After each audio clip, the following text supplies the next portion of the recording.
కోనసీమ జిల్లా P Gannavaram YCP కార్యాలయంలో YCP నేత గన్నవరపు శ్రీనివాసరావు మీడియా సమావేశం నిర్వహించారు. కూటమి ప్రభుత్వం ఎన్నికల్లో ఇచ్చిన హామీలను అమలు చేయడం లేదని ఆయన ఆరోపించారు. మీరు కూడా ఎంతకాలం తింటారో తినండి. ప్రజలు ప్రశ్నించే రోజు వస్తుంది. ప్రజల ఓట్ల ద్వారా బుద్ధి చెప్పే రోజు వస్తుంది. ఆ రోజు తెలుసుకుంటారు. గురి కింద గించేటువంటి సామెతలు మీరు చేస్తున్నారు.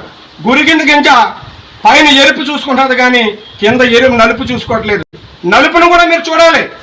మీరు చూసేది చేసేది అన్నీ కూడా మనం కరెక్ట్గానే చేస్తామని అనుకుంటున్నారేమో. మీరు ప్రజాపాలన మీద దృష్టి పెట్టండి. ప్రజల వద్దకు వెళ్ళండి.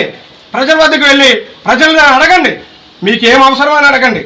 ఈవేళ హౌసింగ్ లోన్ కావాలని ఎంతోమంది తిరుగుతున్నారు. ఏమీ లేదు.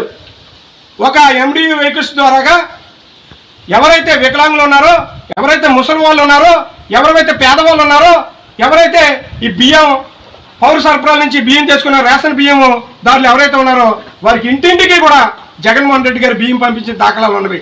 ఈవేళ వాళ్ళందరూ గోల్ చేస్తున్నారు. బాబు తినే బియ్యం కూడా ఎంతో 2 కిలోమీటర్లు, కిలోమీటర్న్నర, 3 కిలోమీటర్లు నడిచెళ్ళవలసి వస్తుంది. అక్కడ కూడా లైన్లో నిలబడవలసి వస్తుంది. అందుకని మేము చాలా బాధలు పడుతున్నాం, చాలా ఇబ్బందులు పడుతున్నామని వాళ్ళు ఆవేదన చెందుతున్నారు.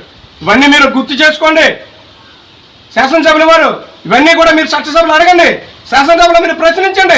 ప్రజల పక్షాన మాట్లాడండి.